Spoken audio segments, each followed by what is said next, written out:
Hey guys, welcome back again. I hope you all are good. So today we are gonna summarize the Dune movie जो कि फिलहाल ही release हुई है. And yeah, spoilers ahead, so watch out and have fun. This movie starts with a storyline where the story goes into the future year 10,129, where we got to see इंसानों ने खुद को काफी improve and develop कर लिया है. They have started to live in another planets too. सभी planets एक देश की तरह थे जहां इंसान रहने लगे थे और उन प्लैनेट्स को लीड करता है हाउस कोरिनो और अलग शब्दों में कहें तो एम्परर. उसके पास एक हाई टेक्नोलॉजिकल आर्मी थी और वह आर्मी बहुत बड़ी थी. उस आर्मी का मुकाबला कोई नहीं कर सकता. वहीं एक और प्लैनेट को दिखाया जाता है जिसका नाम है एरेकिस. एरेकिस के रेत में मिलॉन्ज नामक एक स्पाइस पाया जाता है जिसे कंज्यूम करने से long life, super human abilities और स्ट्रेंथ भी मिल सकती है. वहीं कुछ लोग इसे नशे के तौर पर कंज्यूम करते हैं तो कुछ लोग इसे बिजनेस के लिए यूज करते हैं. इन सारी खूबियों की वजह से स्पाइस ड्यून यूनिवर्स में काफी पॉपुलर हो जाता है. एरेकिस के लोगों को फ्रेमेन कहा जाता है और ये लोग स्पाइस को काफी ज्यादा पवित्र मानते हैं. डेली एंड ओवर यूज की वजह से एरेकिस के लोगों की आंखें नीली पड़ जाती हैं. आगे सीन में मूवी के लीड कैरेक्टर चानी को दिखाया जाता है जो बताती है हाउस हार्कोनेन के लोग काफी सालों से स्पाइस की माइनिंग कर रहे हैं और उनको लीड करता है रेवन. फेरमिस ने रेवन को भगाने की काफी कोशिश की लेकिन उसके वेपन से कोई जीत नहीं पाता है. एक दिन एम्परर के आदेश के कारण हार्कोनेन्स एरेकिस प्लेनेट को छोड़ देते हैं. इसके बाद सीन दूसरे प्लेनेट पर दिखाया जाता है जिसका नाम होता है क्लैडन. ये प्लेनेट हाउस एट्रीड्स के कंट्रोल में होता है. इसके बाद we got to meet the lead character of the film Paul. Paul अपनी मॉम जेसिका के संग लंच कर रहा होता है. जेसिका विच क्लेन बेने जेसेरेट से बिलोंग करती है जो कि बाकी दूसरे प्लेनेट को सपोर्ट करता है. जेसिका अपने बेटे को बताती है कि काफी समय पहले हम बेने जेसेरेट को एट्रीड्स के प्रोटेक्शन में लगाया गया था और इसे लीड कर रहे थे तुम्हारे father लीटो. During this I fail in love with your father. फिर हमने शादी की और तुम इस दुनिया में आए.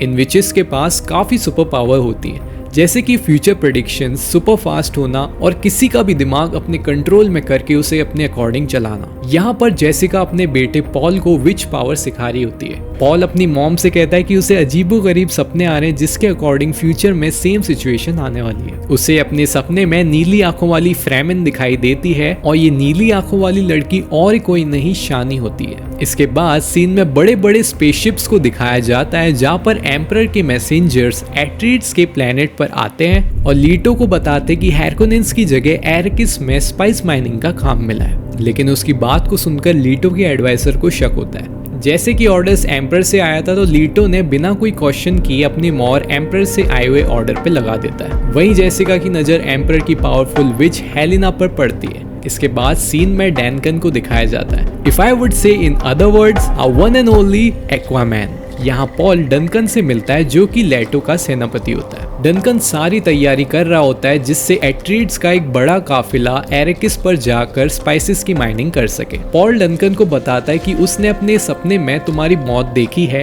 And he advise him to be alert and careful on the work. Duncan Paul से कहता है कि मैं सब कुछ मैनेज कर लूंगा. आफ्टर दिस सीन में लेटो को दिखाया जाता है जो कि पॉल को बता रहा होता है कि एम्परर चाहते हैं कि मैं पूरी टीम के साथ एरेकिस पर जाऊं और हमारी लड़ाई हार्कोनेन्स से हो जाए ताकि हम दोनों उससे कमजोर हो जाएं और स्पाइसेस की माइनिंग उसके अंडर में आ जाए. पॉल कहता है कि वह वहां जाकर फेरमेन्स के साथ दोस्ती करना चाहता है ताकि जरूरत पड़ने पर वो लोग हमारी मदद कर सकें. And this was the reason Paul sent Duncan on the एरेकिस.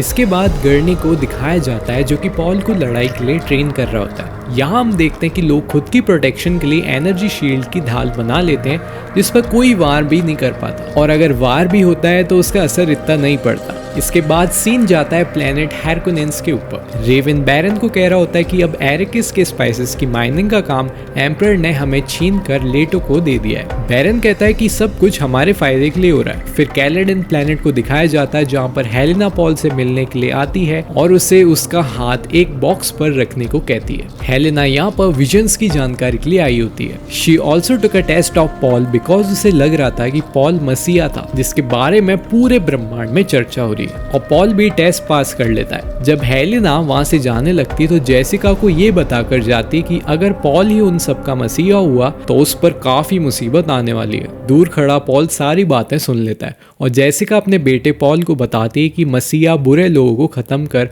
पूरे ब्रह्मांड में शांति लाएगा. इसके बाद काफी बड़ा काफिला एरिकिस की तरफ चल पड़ता है। कुछ समय में इनकी माइनिंग वाली टीम एरिकिस पहुंच जाती है और वहां खड़े फेरेमिन्स पॉल को अपना मसीहा समझ रहे होते हैं। जेसिका पॉल को बताती है कि हो सकता है कि ये खबर हेलेना ने लोगों तक पहुंचाई हो कि तुम यहाँ पर आने वाले हो। जिसके बाद सारे एट्रीड्स गांव की रेतीली जमीन से आगे निकलकर एक नए शहर में पहुंच जाते हैं। वहां पहुंचकर लेटो अपने लोगों से स्पाइसेस की माइनिंग का काम स्टार्ट करने को कहता है। इन द नेक्स्ट सीन हम देखते हैं कि पॉल वहां की दीवार पर बनी पेंटिंग्स देख रहा होता है and he got to know that यहाँ पर काफी बड़े बड़े सैंड वॉर्म्स पाए जाते हैं। सैंड वॉर्म्स की खास बात ये थी कि वे आवाज सुनकर अट्रैक्ट होते हैं और अपना खुराक समझकर किसी को भी खा जाते हैं। उनसे बचने के लिए लोग यानी फेरमेंस रेत पर इस तरीके से चलते हैं कि हवा रेत को हिला रही हो। तभी हम देखते हैं कि दीवार से एक हंटर कोट निकालकर पॉल को मारने की कोशिश करता है, जहां दीवार टूटने के बाद पता चलता है कि वह शख्स हैरकोनेंस का ही होता है। इसका मतलब था कि बैरन के लोगों ने काफी टाइम पहले उस शख्स को दीवार में चुनवा दिया होता है ताकि जब एट्रीड्स के लोग या पॉल यहाँ पर आए तो उन्हें वे जान से मार दे और बताते कि इस लड़ाई में उसकी मदर एम्परर के साथ होगी। She told him one more thing कि जेसिका और पॉल उसकी प्रोटेक्शन में है और उन्हें कोई नुकसान नहीं पहुंचना चाहिए।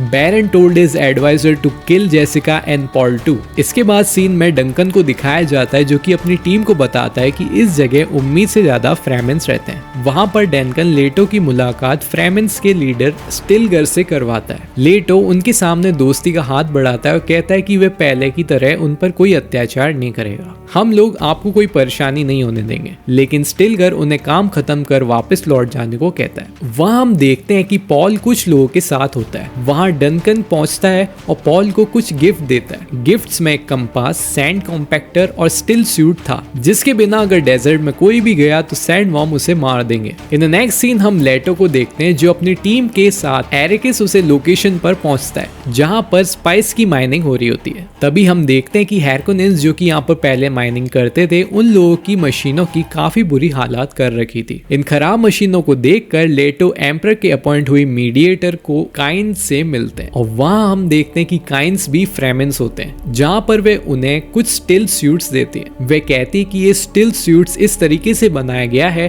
कि ये आपकी बॉडी से निकले पसीने को भी फिल्टर करके आपको वापस इसे पानी के रूप में सेव करके देगा। बिकॉज ऑफ दिस सूट हम लोग अपनी जान डेजर्ट में बचा पाते हैं। इसके बाद सभी लोग माइनिंग का काम कर रही मशीन के पास पहुंच जाते हैं और वहां पर काइन उन्हें ड्रोन्स दिखाती है और बताती कि ये ड्रोन्स हमें सैंड वॉर्म्स को खोजने में मदद करेंगे ताकि उन्हें अटैक करने से पहले हम लोग मशीन को वहां से हटा सकें। तभी उनकी नजर एक सैंड वॉर्म पर पड़ती है जो कि तेजी से उनकी मशीन की तरफ बढ़ रहा होता है। इस वजह से लोग एक कैरीऑल को बुलाते हैं। कैरीऑल एक क्रेन का नाम होता है जो कि एक माइनिंग मशीन को एक जगह से दूसरी जगह पे ले जाता है एंड कैरीऑल का एक केबल टूट जाने के कारण माइनिंग मशीन वहीं पर गिर जाती है। लेटो तुरंत हॉप्टर से नीचे उतरने की कोशिश करता है ताकि वहां पर फंसे लोगों की जान बचा सके। ये सब देखकर पॉल भी वहां पर हेल्प करने के लिए पहुंचता है। तभी उसे फिर से वे विजन्स आने लगते हैं जो कि हर वक्त उसे सपने में आते हैं। वह धीरे धीरे उन विजन्स में खो जाता है। तभी गुर्ने वहां पर पहुंचकर उसे फिर से हॉप्टर में लेकर आता है। जैसे ही हॉप्टर वहां से निकलता है, रेत से एक बड़ा सैंडवर्म निकलकर उनकी माइनिंग मशीन को खा जाता है। उसके बाद सभी लोग बेस लोकेशन पर पहुंच जाते हैं जहां पर लेटो काइंस को वहां पर पड़ी मशीनों की हालात बताता है। वह कहता है कि अगर उन लोगों ने स्पाइस प्रोड्यूस करना स्टार्ट नहीं किया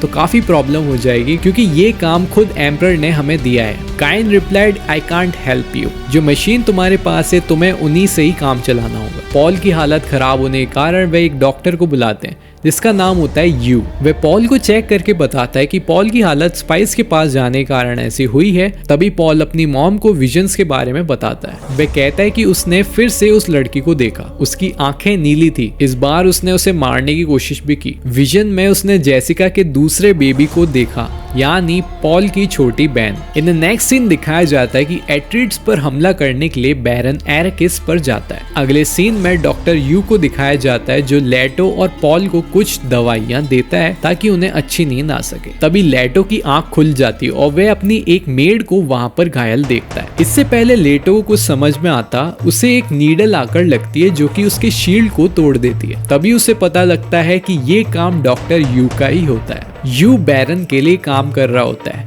यहाँ यू लेटो से उसे नुकसान पहुंचाने के लिए माफी मांगता है, साथ ही साथ उसके हाथों से उसकी रिंग भी निकाल लेता है। आगे वह उसे नकली दांत लगाकर कहता है कि इस नकली दांत में जहर भरा हुआ है और जब वह बैरन से मिले तो इस नकली दांत को पीस कर मुंह से हवा छोड़े ताकि दांत में भरा हुआ पाउडर हवा में मिलते ही जहरीली गैस बन जाए और उस जहर से बैरन मारा जाए। In the next scene we got to see Leto की आर्मी पर बैरन की आर्मी ने हमला कर दिया होता है। काफी कोशिश के बाद भी लेटो की आर्मी बैरन की आर्मी के आगे नहीं टिक पाती, जहाँ पर डनकन सभी से लड़ते हुए पॉल को बचाने जाता है और वहाँ पर उसे पता चलता है कि पॉल तो वहाँ पर है ही नहीं, क्योंकि पहले ही बैरन के लोगों ने पॉल और उसकी माँ को हॉप्टर में बिठा दिया होता है। बैरन के लोगों ने सोचा था कि पॉल और उसकी माँ को सैंडवॉर्म के इलाके में फेंक देंगे, लेकिन तभी पॉल अपनी माइंड मैनिपुलेशन पावर का यूज करता है। वहीं जेसिका एक सूटकेस को देखती जिस पर डॉक्टर यू के क्लेन का साइन बना था। इसके बाद दोनों अपनी पावर्स का यूज करके बैरन के लोगों को एक दूसरे से लड़ाकर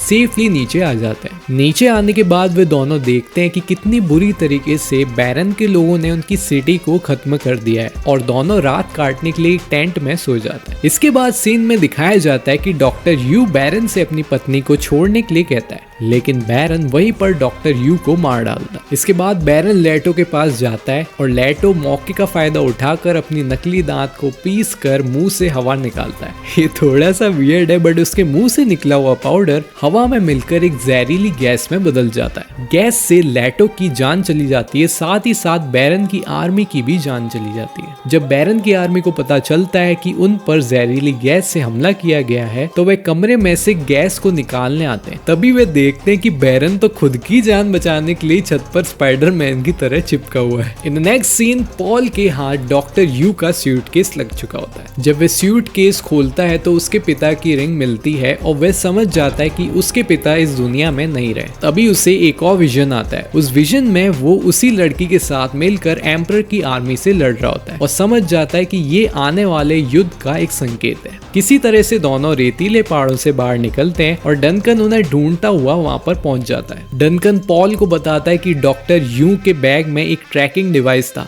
जिसकी मदद से वह उन्हें ढूंढता हुआ यहाँ पर पहुंच गया और काइंस भी हम लोगों की मदद करने को तैयार है। इसके बाद सभी काइंस के अड्डे पर जाते हैं और काइंस उन लोगों को बताती है कि इस स्टेशन पर प्लेनेट को रहने लायक बनाने के लिए कुछ एक्सपेरिमेंट किए जा रहे थे, मगर स्पाइस की खोज के बाद एक्सपेरिमेंट बंद हो गए। पॉल उन सबको कहता है कि वह अपने डैड के अकॉर्डिंग फ्रेमेंस के साथ मिलकर बैरन की आर्मी को खत्म करेगा और अपनी आर्मी को बड़ा बनाकर एम्परर के खिलाफ जंग छेड़ेगा। उन सभी का डिस्कशन वहाँ पर चल रहा होता है। तभी वहाँ पर कुछ बैरन के सैनिक आ जाते हैं और डनकन उन सभी का सामना करता है। पॉल के विजन के अकॉर्डिंग डनकन वही मारा जाता है। इसके बाद जेसिका और पॉल काइंस के बताए मुताबिक एक टनल में आते हैं। काइंस दोनों को हॉप्टर के पास में भेजकर खुद बैरन के सैनिकों से लड़ने को निकल पड़ती है। काइंस जानती थी कि इस वक्त वे अकेली है और इसीलिए वो एक ऐसे मैकेनिकल डिवाइस का यूज करती है जो रेत में घर्षण उत्पन्न करता है। जब बैरन के लोग उसे मारने के लिए आते हैं तो वहां पर एक सैंडवॉर्म आके उन्हें खा जाता है। एक तरफ जेसिका और पॉल हॉप्टर में बैठकर आगे निकल रहे होते हैं,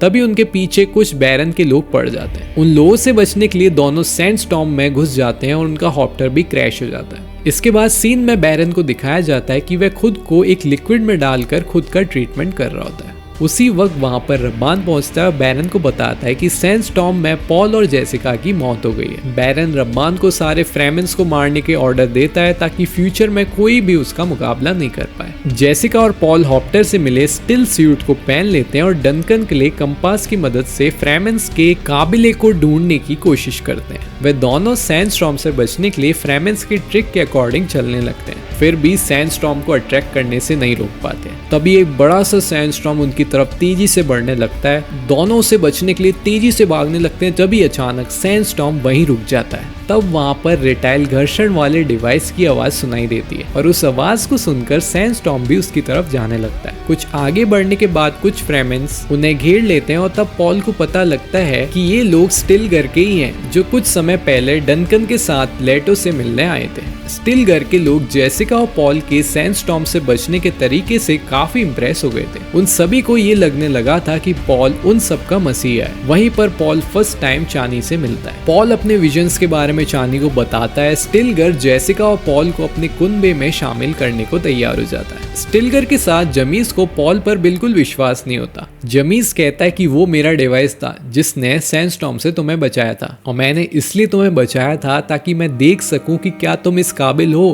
कि तुम हम सबके मसीहा बन पाओ। पॉल उसके साथ मुकाबला करने को तैयार हो जाता है, तभी उसे फिर से विजन आने लगते हैं जहां वो देखता है कि अपने अंदर के मसीहा को जागने के लिए पॉल को एट्रीड्स को मारना होगा, यानी उसे खुद को ही मारना होगा। तभी चानी उसे अपना पवित्र नाइफ देती है, ठीक वैसा ही नाइफ जैसा पॉल ने अपने विजन में देखा था। चानी पॉल से कहती कि मैं तुम्हें मसीहा नहीं मानती, बल्कि मैं ये नाइफ तुम्हें इसलिए दे रही हूँ कि तुम एक वॉरियर की मौत मरो, ना कि एक निहत्ते की तरह। इसके बाद जमीस और पॉल की फाइट होती है। जैसे कि पॉल एट्रीड से बिलोंग करता था तो उसे काफी अच्छे से लड़ना आता था। वो जमीस को कंट्रोल कर लेता है और तभी स्टिलगर बीच में बोल पड़ता है कि ये लड़ाई किसी एक के मरने के बाद ही खत्म होगी। और ये सुनकर जेसिका बीच में बोलती है कि पॉल किसी की जान नहीं ले सकता। पॉल को फिर से विजन आने लगते हैं जो उसे कह रहे थे कि तुम मसीहा तभी बन पाओगे जब पॉल एट्रीड्स को खत्म करोगे। इसके बाद पॉल क्रिस नाइफ से जेमिस को मार डालता है। जेमिस को मारने के बाद पॉल स्टिलगर को बताता है कि मैं आपकी मदद से एम्परर के शासन को खत्म करना चाहता हूँ। इसके बाद पॉल की बातों से सहमत होकर स्टिलगर उसे अपने खुनबे में शामिल कर लेता है। कुछ दूर जाने के बाद वे सब देखते हैं कि एक फ्रेमेन सैंडस्टॉर्म पर सवारी कर रहा होता है। ये देखकर शानी पॉल से कहती है ये तो बस एक शुरुआत है, और इसी के साथ इस अमेजिंग मूवी का एंड होता है। सो गाइस, कमेंट सेक्शन में जरूर बताना कि आपको इस मूवी की स्टोरी कैसी लगी। Will be checking and replying